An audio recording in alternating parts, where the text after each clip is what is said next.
Okay, so this vlog is going to be about living. Someone dropped me a question about living and about pay. I'm going to split the two things into two separate vlogs because they're quite long to talk about. But the first I'm going to talk about is living, and I know it's something that people have a lot of questions about. It's something that obviously is quite scary because you don't know where you'll be living, don't know who you're going to be living with before you go. So I'm just going to run over a little summary of the living sort of environments and things like that. Um, if you are a summer ICP, then you will be living at one of three places: Vista Way, Chatham Square, or Paterson Court. Vista's the oldest, Paterson is the newest. I stayed at Vista Way both times, both programs that I did. So obviously the stuff I'm talking about really applies for Vista, but it actually applies to all of the housing complexes. They're all very similar. There might be certain things that are slightly different in each one. But if you are on the CRP, the year-long programme, you'll most likely be at the Commons, and if you're not at the Commons, you'll be at Paterson. I think there's a few people living at Paterson now on the CRP, but everybody that lives at the Commons is on the year programme. So you've got a little bit less of a kind of worry about where you're going to live because you pretty much know. So Vista Way, in fact all the housing complexes, you will have an apartment that is single sex, so all girls or all boys, and it will be between 1 and 4 bedrooms. Each bedroom has 2 people in it, and both times I went, I was in a 3-bed apartment, which meant there were 6 people in my apartment, and that was quite a nice number. You got to know people, and there was always someone in. It's quite nice. But the smallest you can have is a 2-person apartment, so it would literally be you and one other person, which I've heard is really, really nice, and I can see why. Or if you're more of a sort of loud party kind of person, then 8 people in an apartment might suit you. You don't really get to ask where to be put. You can't request to go with your friends. You can't request to go in a certain housing complex. It's kind of all pre-decided. However, after 3 weeks, you can request to move if you're not happy with your apartment, and you have to pay a $50 admin fee for that, but you can move. So you're not stuck where you're put in the first place for the entire time. So you don't have to worry about that. So what do you get in each apartment?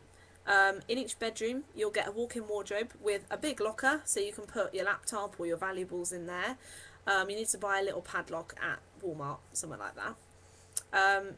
You get a nice rail for hanging things up and a couple of shelves.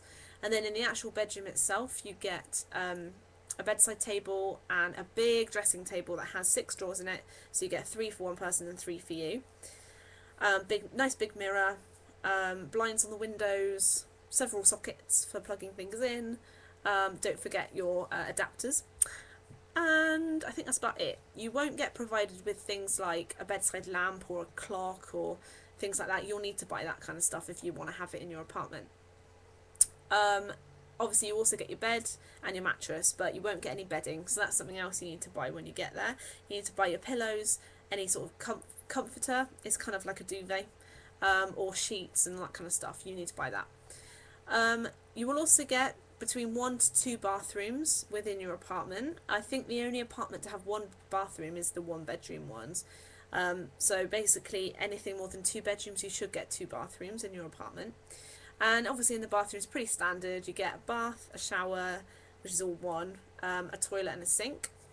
And then just outside the bathroom, at least at Vista Way, you would have another sink, which is quite nice, a sort of vanity sink, so you won't have to block up the bathroom, so that was good. In the kitchen area, you'll get obviously your oven, massive fridge freezer, or cupboards and all kind of stuff, and sink, a dishwasher, which is nice. It's nice to have a dishwasher. You will also get provided with all your crockery, so plates and bowls and cups and glasses and mugs and everything, all your saucepans, baking trays, basically all that stuff. You will get that. Oh, you get a microwave as well. That's really useful. I pretty much lived out the microwave. I didn't really use the oven.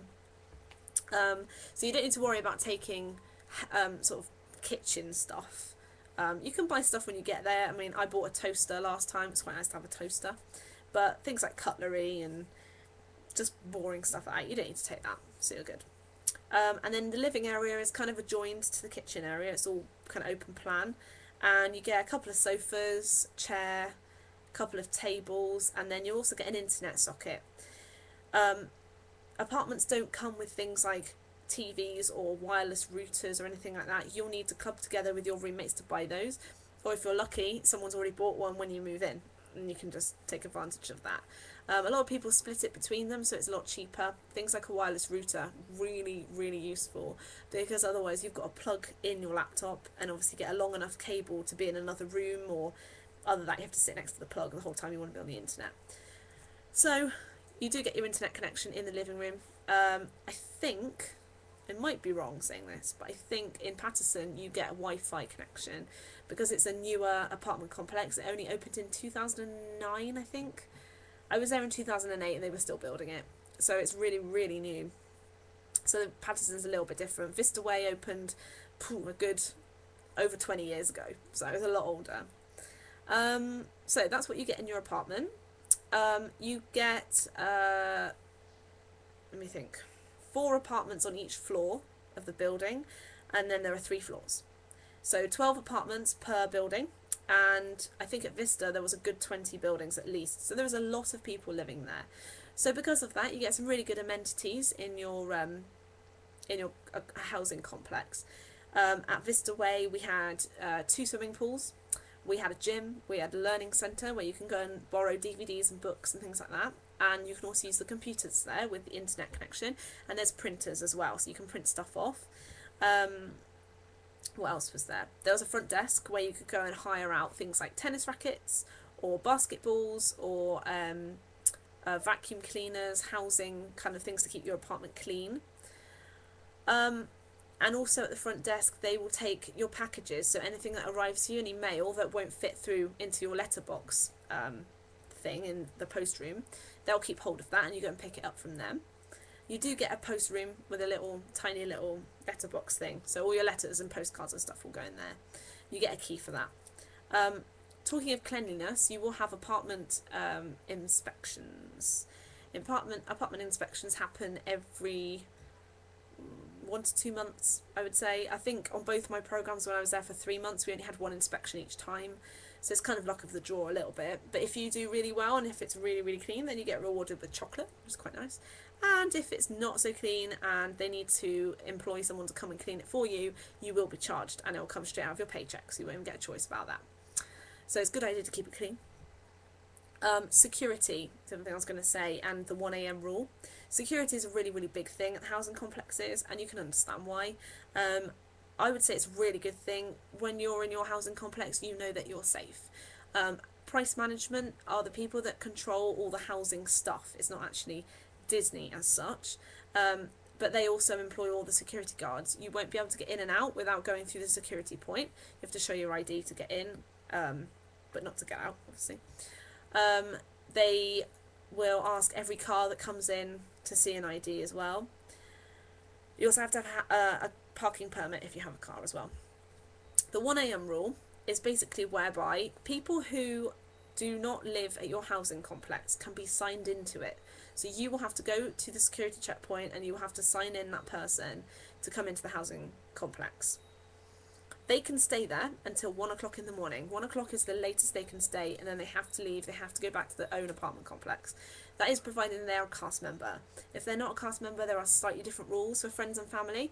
By all means, you can have friends and family come to visit you, show them around your apartment, show them your pool and all that kind of stuff.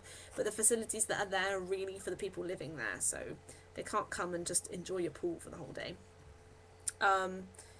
So the 1 AM rule means that people, even someone that lives at Chatham, if you live at Vista, they live at Chatham, they have to leave by 1 o'clock, and they're quite strict. If someone is found in your apartment or your housing complex who doesn't belong there, then both of you could end up being termed, so it's quite a big deal. If, on the other hand, the person lives in the same apartment complex as you, they will never know, so that person can stay past 1 o'clock because they won't be found. And the last thing is transportation. I know that's a bit of a worry for people that don't have a car. Some ICPs don't buy cars. I've never heard of an ICP buying a car. People do rent cars. If you save up your money, you could rent a car for a week or 2, and I know people that did that because it's a nice change from the buses. Buses are supplied by a company called American Coaches, and they provide a bus from all the housing complexes to all the Disney parks, all the Disney water parks and Downtown Disney, a post office. They also have buses a couple of times a week to the Florida Mall and to Walmart as well. I think the Walmart bus is now every day. as far as I can remember. But basically, most of the times in the week, you'll be able to get to Walmart, and once a week they run buses to the Florida Mall. They also run little trips that you can pay extra for to go places like Kennedy Space Center or to go to the beach. That's normally organised by housing. But as far as it goes, buses, you don't need to pay for them. It's included in your housing fee and in your rent. So you can just jump on them as long as you have your housing ID. You can get a bus to any of the Disney parks, and obviously if you get a bus to, say, the Magic Kingdom parking lot transportation centre, you can then get a bus to Universal, International Drive, places like that.